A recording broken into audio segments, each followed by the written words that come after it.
सत्यानन्दयोगीन्द्र अरुणाचलवासिनः मौनीन्द्ररमणपादाब्जभृङ्गं वन्दे तमन्वहम् अरुणशैलगताश्रमवासिनं परमहंसमनञ्जनमच्युतं करुणया ददतं व्यवहारितां सततमात्मनि संस्थितमक्षरे करुणापूर्णसुदब्धिः कवलितघनविश्वरूपकिरणावल्या अरुणाचलपरमात्मन् अरुणो भव चित्तगञ्जसुविकासाय त्वयि अरुणाचलः सर्वं भूत्वा स्थित्वा प्रलीनमेतच्चित्रं हृद्यहमित्यात्मतया नृत्यसि भोस्ते वदन्ति हृदयन्नाम त्वत्पादाम्बुजमर्चयामि परमं त्वां चिन्तयाम्यन्वहं त्वामीशं शरणं व्रजामि वचसा त्वामेव याचे विभो वीक्षां मे दिश चाक्षुषीं सकरुणां दिव्यैः शिरं प्रार्थितां शम्भो लोकगुरो मदीयमनसः सौख्योपदेशं कुरु। कृष्णं कमलपत्राक्षं पुण्यश्रवणकीर्तनं वासुदेवं जगद्योनिं नौमि नारायणं हरिं। कृष्णाय वासुदेवाय हरये परमात्मने प्रणतः क्लेशनाशाय गोविन्दाय नमो नमः। नारायणं नमस्कृत्य नरं चैव नरोत्तमं देवीं सरस्वतीं व्यासं ततो जयमुदीरयेत्। मूकं करोति वाचालं पङ्गुं लङ्घयते गिरिं यत्कृपातमहं वन्दे परमानन्दमाधवम्। वन्दे शम्भुमापतिं सुरगुरुं वन्दे जगत्कारणं वन्दे पन्नगभूषणं मृगधरं वन्दे पशूनां पतिं वन्दे सूर्यशशाङ्कवह्निनयनं वन्दे मुकुन्दप्रियं वन्दे भक्तजनाश्रयं च वरदं वन्दे शिवं శంకరం। సద్గురుదేవుల చరణాల విందాలకు ప్రణామాలు అర్పిస్తూ ముంబై భగవాన్ శ్రీ సత్యానంద మహర్షి భక్త మండలిలో శ్రావణ మాస కార్యక్రమంలో ఇవాళ 23వ రోజు మనం శ్రీ శివపురాణాన్ని గురించి తెలుసుకుంటున్నాం. ఈ శివపురాణము పరమేశ్వరుని యొక్క సమగ్రమైనటువంటి చరిత్రను చెప్పి వారు ఏవేవి జరిగాయో వాటి వివరాలన్నింటినీ కూడా వ్యాస భగవానుడు శివపురాణం పేరుతో రాశారు. దాన్ని శౌనకాది మహర్షులకు సూత మహర్షి అంటే వ్యాస భగవానుని యొక్క శిష్యుడు రోమణ మహర్షి అనేటటువంటి ఆయన చెప్పాడు. మరి వ్యాస భగవానుడికి ఎవరు చెప్పారు అంటే సనస్సు జాతుడు చెప్పాడు. సనస్సు జాతుడికి ఎవరు చెప్పారు అంటే బ్రహ్మదేవుడు చెప్పాడు. బ్రహ్మదేవుడు నారద మహర్షి కూడా చెప్పారు. కాబట్టి అవన్నీ చెప్పినటువంటి వాటిని మళ్ళీ ఇక్కడ రోమణ మహర్షి శౌనకాది మహర్షులకు వాళ్ళు అడిగారు, ఏమి వింటే మాకు మోక్షం అంటే భగవత్ కథలు వినాలా, సత్సంగం చేయాలా, అందువల్ల మోక్షం వస్తుంది. అట్లా భగవత్ కథలే కదా భాగవతం కూడా. కాబట్టి ఇలా భగవత్ కథలతో కూడినటువంటి భగవానుని యొక్క గుణగానము చేస్తే మనుష్యుల యొక్క చిత్తములు మలినము నుంచి దూరం అవుతాయి. మలినం అంటే ఏంటి అంటే పాత్రలకైతే ఎన్నో మలినం పడుతుంది, దుమ్ము ధూళి ఇంకేదో పడుతుంది. మరి మనుష్యులకు మలినం దేనికి ఉంటుంది అంటే మనస్సుకు ఉంటుంది. దేంట్లో ఉంటుంది మలినం? మనస్సుకు. ఆ మనస్సుకు పట్టినటువంటి మరి ధూళి, ఆ మలినము ఎలా శుభ్రం చేయాలా అంటే భగవత్ కథలు అనేటటువంటి వాటి చేత శుభ్రం చేయాలి.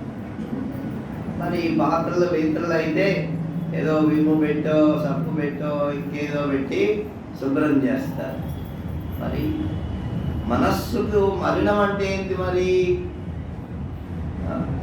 అంటే కామక్రోధ లోభమోహమదమాశ్చర్యములే మలినములు. ఈ మానవుడికి ఈ ఆరింటి ద్వారా ఎప్పుడో ఒకప్పుడు ఏది చూసినా, ఏది చేసినా, ఏది విన్నా ఈ మలినాలు మనస్సులో పొడసూపుతూ ఉంటాయట. ఏంటి? ఈ కామక్రోధాదుల యొక్క ప్రకోపములు, రాగము, అసూయ, ద్వేషము, ఇవన్నీ కూడా మరి మనస్సుకు పట్టేటటువంటి మలినములు. ఈ మలినములు పోవాలంటే ఏం చెయ్యాలా అంటే భగవంతుని యొక్క కథలు, భగవంతుని యొక్క నామస్మరణ, ఈ రెండే. ఇక దానములు, యజ్ఞములు, యాగములు ఎన్ని చేసినా దానివల్ల పుణ్యం వస్తుంది. పుణ్యం రాదని కాదు, స్వర్గలోకానికి వెళ్తాడు, ఆ పుణ్యం ఉన్నంత వరకు అనుభవిస్తాడు. పుణ్యం అయిపోగానే మళ్ళీ ఈ భూలోకంలోకి రావాలి. దేవతలకు సంతానం లేదు చూడండి, వాళ్ళు కూడబెట్టుకున్నటువంటి ఇది ఇట్లా మనలాగా వాళ్ళ పుత్రులకు, పౌత్రులకు, మనవలకు, మనవరాళ్లకు, ముని మనవలకు అట్లా అంత సంపాదించుకుని పెట్టుకోవాల్సిన అవసరము లేదు. వాళ్ళు ఉన్నంత వరకు వాళ్ళే అనుభవిస్తారు. ఇక మానవులు ఎంత లోభం అంటే ఏమి ముని మనవల దాకా ఇంకా మనవలు ఉంటే అక్కడ దాకా వాడు సంపాదించి పెట్టాలనుకుంటాడు. ఇదే లోభ ప్రవృత్తి. ఈ లోభ ప్రవృత్తి ద్వారా మానవుడికి మనస్సు మలినమైపోతుంది. కామము ద్వారా అంటే కోరిక, ఇది కావాలి, అది కావాలి, అది కావాలి అనేటటువంటి కోరికల చేత వాడి యొక్క మనస్సు మలినమైపోతుంది. ఇక క్రోధం వస్తే చెప్పక్కర్లేదు, మనందరికీ అనుభవమే. కోపం వస్తే నేను మనిషిని కాదురా అంటాడు.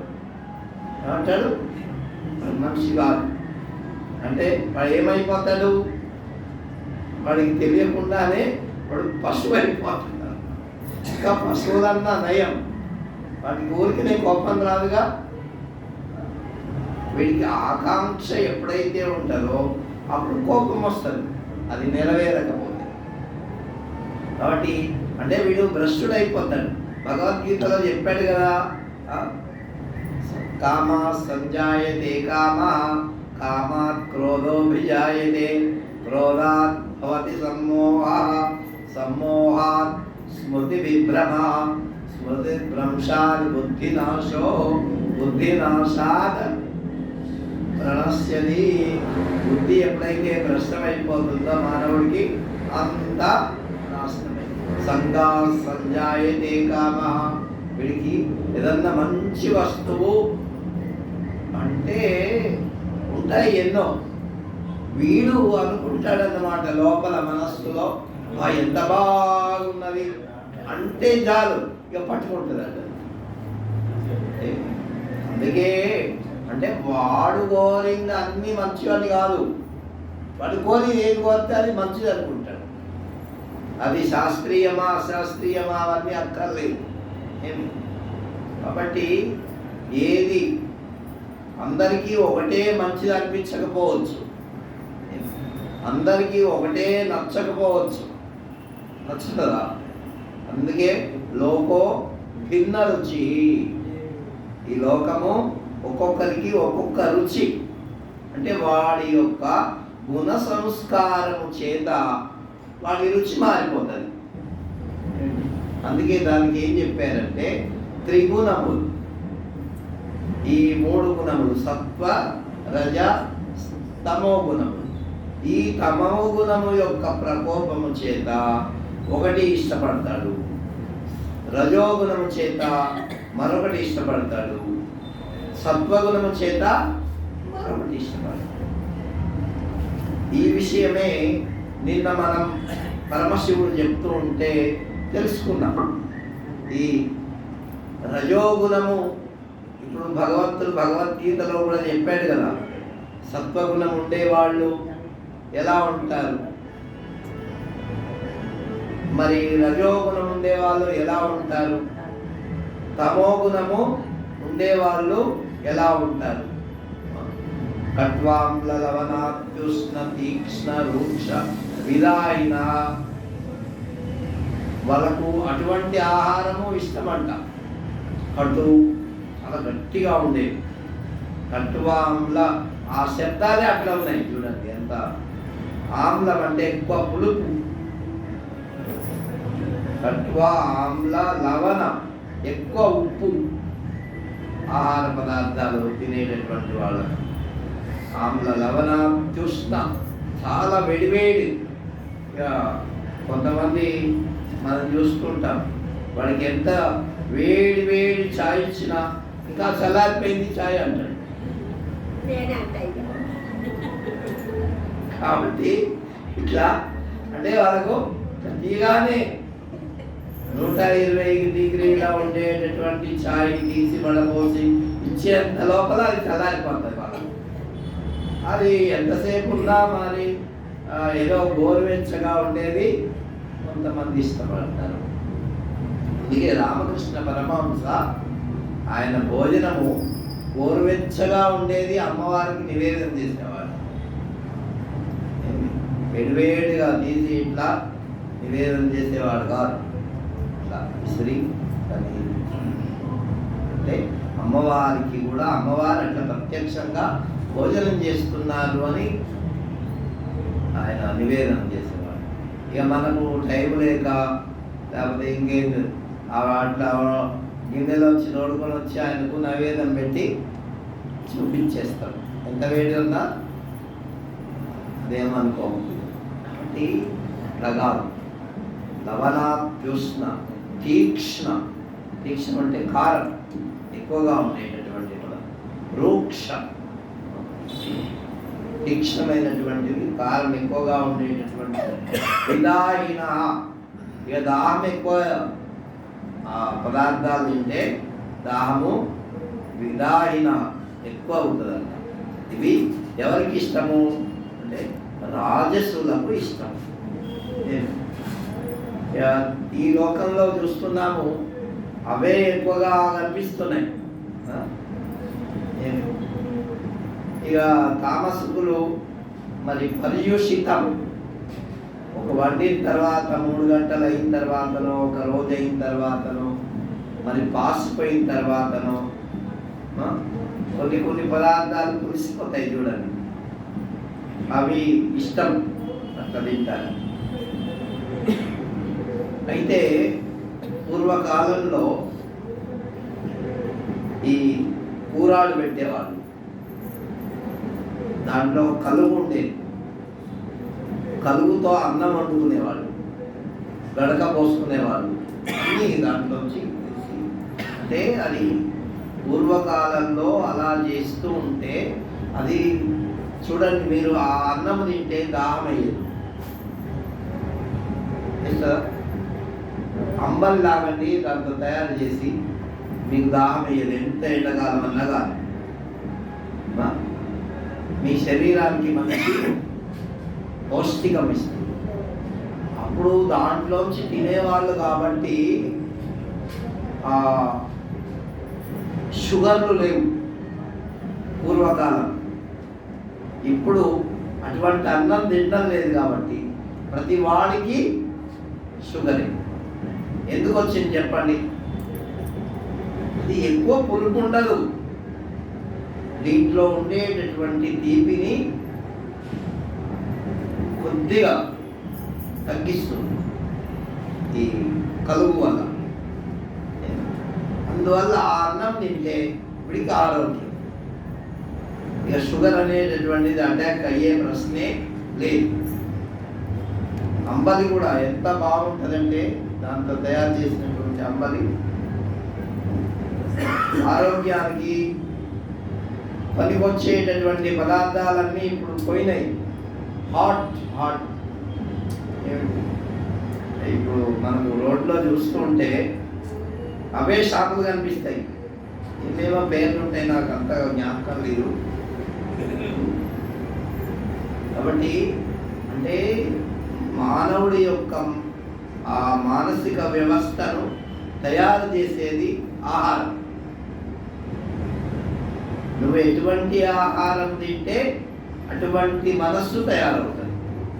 దానికి ఏం చెప్పిందంటే దీంట్లో శివపురాణంలో చెప్పినటువంటిది ఆహార వ్యవస్థ.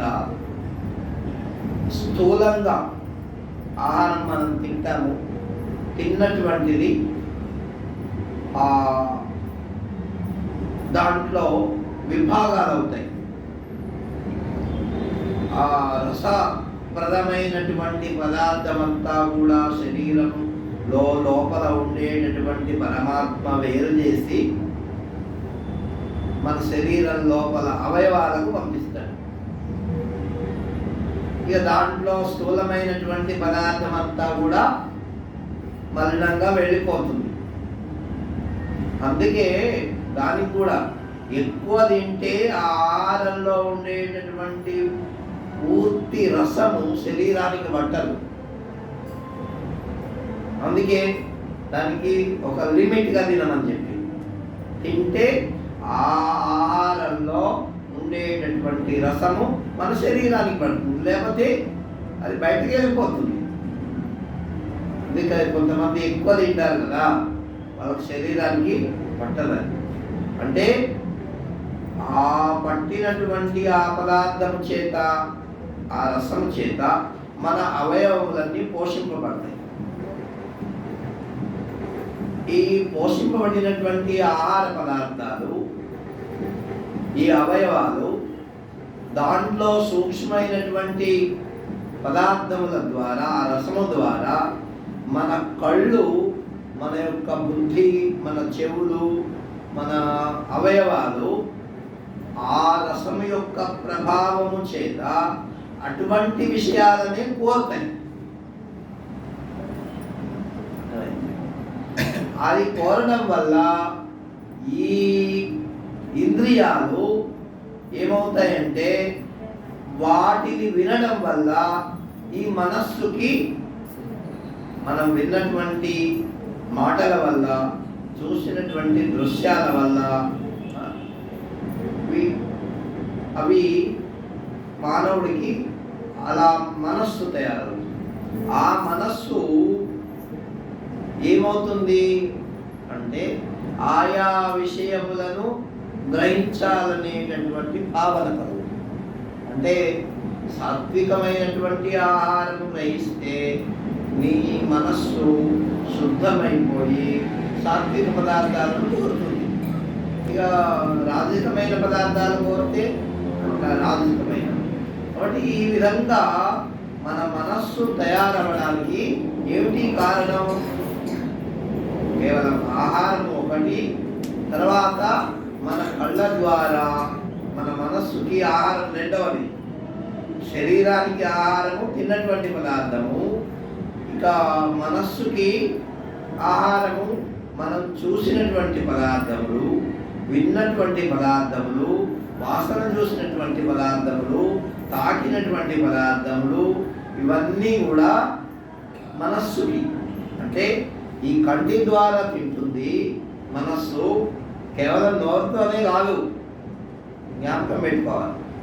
చెవి ద్వారా తింటుంది మనస్సు, ముక్కు ద్వారా తింటుంది, స్పర్శ ద్వారా కూడా ఆహారం తీసుకుంటుంది. ఏది? మనస్సు. కాబట్టి మన వాళ్ళు స్పర్శ దగ్గర నుంచి వినేదాకా అవన్నీ శుద్ధంగా ఉండాలా అని చెప్పారు. అందుకే ఏదంటే అది వినకూడదు, ఏదంటే అది చూడకూడదు, ఏదంటే అది తాగకూడదు. మొన్న కరోనా మనకు బాగా పాఠం చెప్పింది. కాబట్టి దూరంగా అంటే ఇది కూడా ఒక ఆచారం. ఆచారం అంటే ఏం లేదు, మన మనస్సు శుద్ధంగా ఉండడం కోసం చేసేటటువంటి పనులు, అవి ఆచారాలు. ఒకటి సాత్వికమైనటువంటి భావము ఎప్పుడైతే కలుగుతుందో వాడు అప్పుడు ఏమవుతాడు, వాడి మనస్సు ప్రశాంతంగా ఉంటుంది. మనస్సు ప్రశాంతంగా ఉంటే మీకేమొస్తుంది? సుఖం. ప్రశాంత మనసం ఏనం యోగినం సుఖముత్తమం వైది శాంతరజసం బ్రహ్మభూత అకల్మషం. అకల్మషం, కల్మషము లేనటువంటి మనస్సు తయారవుతుంది. మనం మామూలుగా కూడా మాట్లాడుతుంటే ఎవరి గురించి అన్న మాట్లాడితే మీరు లోపల అంతా కల్మషం పెట్టుకుంటారు కదా. ఏంటి ఆ కల్మషం అంటే ఈ గుణములే. ఏ గుణములు? అసూయ, ద్వేషము, పగ సాధించడము, ఇతరుల మీద కొండాలు చెప్పడము, ఇవన్నీ ఉంటాయే, ఇవే మానవుడు. కాబట్టి ఇవి లేకుండా మనస్సును మనం తయారు చేసుకోవాలి. అంటే మన ఆహారం దగ్గర నుంచి, మన నడవడిక దగ్గర నుంచి మనము జాగ్రత్తగా ఉండాలి. ఇది ఆచారం. మనస్సుకి అటువంటి ఆహారాన్ని మనం, అందుకే భజన, సంకీర్తన, నామస్మరణ ఇటువంటివి మనం ఎక్కువ ఆహారాన్ని ఇచ్చినట్లయితే ఈ ద్వేషాలకు, అసూయలకు మనస్సు కల్మషం లేకుండా ఉండడానికి కారణం.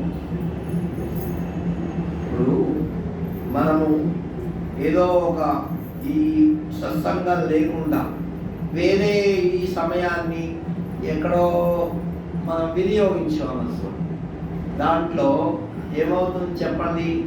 ఏవో మాటలు వస్తాయి, ఏవో శబ్దాలు వింటాం.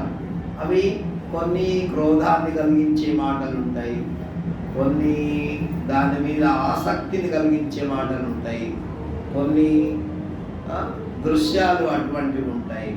ఇవన్నీ ఏమవుతుందంటే మన మనస్సుకి ఒక విధమైన సంఘం ఏర్పడుతుంది. ఇప్పుడు మంచి రుచికరమైనటువంటి పదార్థం తిన్నాము, 10 ఏళ్ళ తర్వాత కూడా ఏంటి వాళ్ళ ఇంటికి పోతే ఎంత మంచి పదార్థం పెట్టినారు అనేటటువంటి ఉంటుందా? అప్పుడు కూడా మీకు ఆ వాసన అనేది తాజా అయిపోద్ది కదా. అంటే ఇది అంతా ఎక్కడ ఉంటుంది?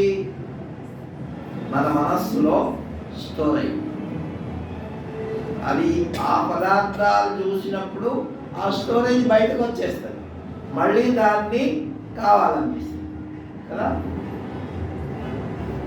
ఈ కావాలనిపించేటటువంటి కోరిక ఏదైతే ఉందో ఆ కోరిక మానవుణ్ణి బంధిస్తుంది. అక్కడ దొరకకపోయినా దాని గురించి వాడు ప్రయత్నం చేస్తాడు. ఈ వ్యసనాలు ఉండేటటువంటి వాళ్ళు కూడా అంతే. నిన్న చేసాము, ఇవాళ మళ్ళీ అది ఆ టైం చేయాలని. అంటే ఈ వ్యసనముల యొక్క ప్రభావము చేత, మంచి వ్యసనములు అయితే మంచిదే, దావదం చేసే మనస్సుకి.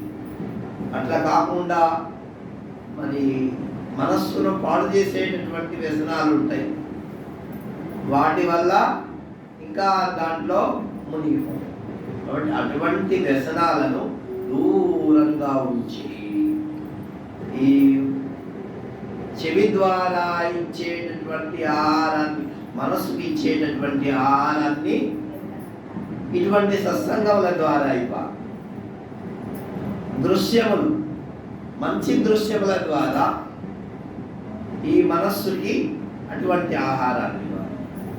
కాబట్టి ఇట్లా ఆహారమును ఎప్పుడైతే నువ్వు సంయమనం చేస్తావో నీ మనస్సు, అందుకే ఆ మనస్సు ప్రశాంతంగా ఉంటే నీకేమొస్తుంది?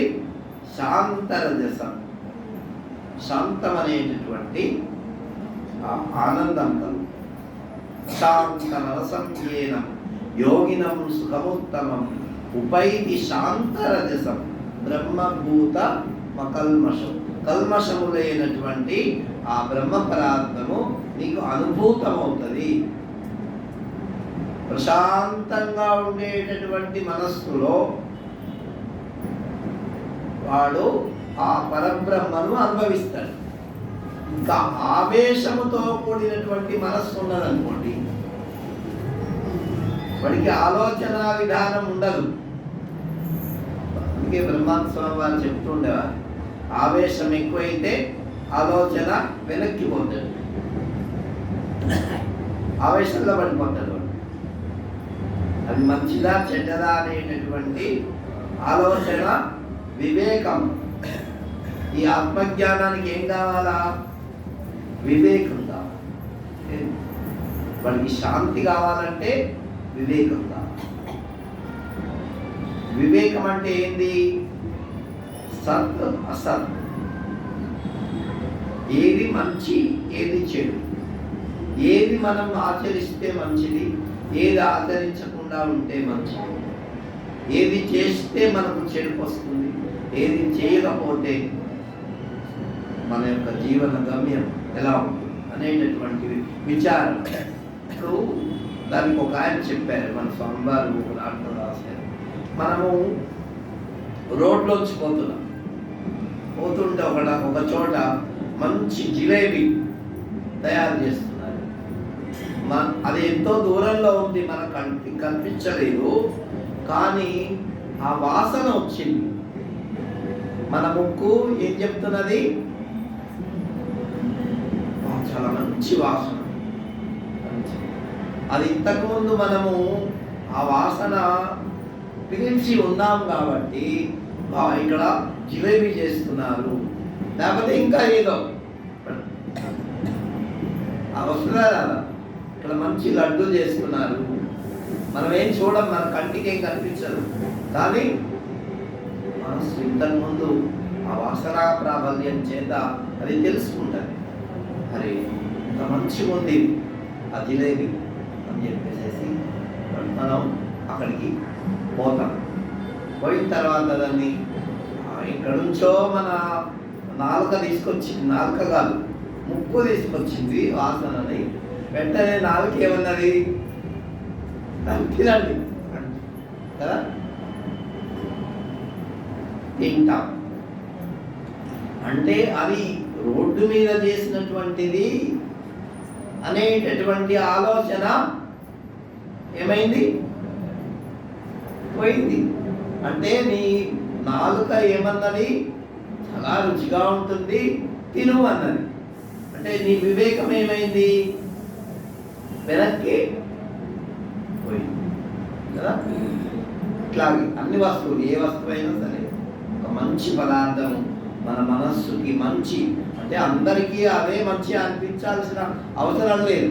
ఇప్పుడు కారంగా ఉన్నది అనుకోండి, అటువంటి వాళ్ళకు, తమోగుణం వృత్తి కలిగినటువంటి వాళ్ళకు అది మంచిది అనిపిస్తుంది. మరి తీపిగా ఉండే అట్లా ఒక్కొక్కరికి త్రిగుణముల యొక్క దోషముల ద్వారా ఇలా అనిపిస్తుంది. అయితే ఎప్పుడైతే నీకు ఈ రోడ్డు మీద చేసినటువంటి పదార్థము నీ శరీరానికి ఇది మంచిది కాదు, లేదా అది మనస్సుకు కూడా మంచిది కాదు అనేటటువంటి వివేకము వస్తే దాన్ని ఏమంటారంటే సత్ అసత్ అనేటటువంటి వివేకం కలిగి వాడు మంచి పని యందు ప్రవేశిస్తాడు. మంచి పని యందు ప్రవేశించి వాడు అటువంటి కర్మలు చేస్తాడు. అంటే వీడికి వాసన ప్రాబల్యము తగ్గించుకుంటాడు. ఇంతకుముందు తిన్నవన్న అయినప్పటికీ వాడు ఒకవేళ ఇంతకుముందు తిన్నాడు, షుగర్ ఎక్కువైపోయింది, ఇప్పుడు షుగర్ ఉంది, తీపి పదార్థాలు తిన్నాడు, ఇంతకుముందు నేను ఇది జిలేబీ తింటే ఎక్కువ షుగర్ అయిపోయింది, ఇలా శరీరం అయిపోయింది అనేటటువంటి వివేకం ఉంటే అప్పుడు ఏం చేస్తాడు దాన్ని? అట్లా లేదనుకో, అంటే దాని మీద ఉండేటటువంటి కోరిక ఎప్పుడైతే ఎక్కువైపోతుందో, ఆవేశం అన్నమాట, దాన్ని ఏమంటారు? దాన్ని ఆవేశం. ఆ ఆవేశం ఎక్కువైపోతే మనం ఏమంటాము? అది పోనీ ఎట్లన్నా కానీ తిరుగుదామనే భావన. అంటే ఇది ఒక్క పదార్థమే కాదు, అన్నీ. కాబట్టి ఇట్లా ఉండేటటువంటి వివేకం వెనక్కి పోతే నీకు శాంతరసం, అంటే శాంతి అనేటటువంటిది రాదు. ప్రశాంత మనసం ఏనం యోగినం సుఖముత్తమం. యోగి అయినటువంటి వాడు అట్లా ప్రశాంతమైనటువంటి మనస్సుని సంపాదించుకుంటాడు. వీటి వల్ల మనకు కనిపించేటటువంటి పదార్థముల యొక్క ఆ లోపల కలిగేటటువంటి ఆవేశమును తగ్గించుకొని దాన్ని ఏమంటారంటే సంయమనము అంటారు. ఎప్పుడైతే ఆ సంయమనం ఉంటుందో వాడికి ఈ ఇంద్రియముల ద్వారా సుఖం కలుగు. లేదు, అట్లా కాలేదు అనుకో, ఈ ఇంద్రియములే మరి భగవంతుడు 6వ అధ్యాయంలో కూడా చెప్పాడు కదా, స్వాధీనమైనటువంటి ఇంద్రియములు మిత్రులు, బంధువు, స్వాధీనం కానటువంటి ఇంద్రియము శత్రువు, అంతే. కాబట్టి ఇట్లా అంటే వాడికి శాంతి రావాలంటే ప్రశాంత మనసం ఏనం యోగినం సుఖముత్తమం ఉపైతి శాంతరజసం, అప్పుడు వాడు పొందుతాడు శాంతి. కాబట్టి ఈ బ్రహ్మభూతం అకల్మషం, కల్మషము లేనటువంటి, అంటే మీ యొక్క ఆహార పదార్థాలు ఎటువంటివో అటువంటి వృత్తి నీ మనస్సులో కలుగుతుంది. ఈ వృత్తి ద్వారా నీకు కావలసినటువంటి పదార్థాలను సంపాదించుకోవడానికి ప్రయత్నం చేస్తాం. ఆ ప్రయత్నంలో మంచి చెడు అనేటటువంటి భావన నీకు వివేకం ఉంటే మంచి దాని ద్వారా సంపాదించుకుంటావు, లేదా నీకు అంటే చెడు మార్గంలో సంపాదించుకోవడానికి ప్రయత్నం చేస్తావు. చెడు మార్గంలో ప్రయత్నం చేస్తే అది కూడా వాసనారూపకంగా మనస్సుకి పడుతుంది. అందుకే మంచి మార్గము ద్వారా సంపాదించినటువంటి ధనం ఏదైతే ఉన్నదో నీ యొక్క వృత్తి, చిత్తవృత్తిని ప్రశాంతత చేకూరుస్తుంది. అదే దొంగతనం చేసో, తెల్లను ముంచో, లేదా ఇంకా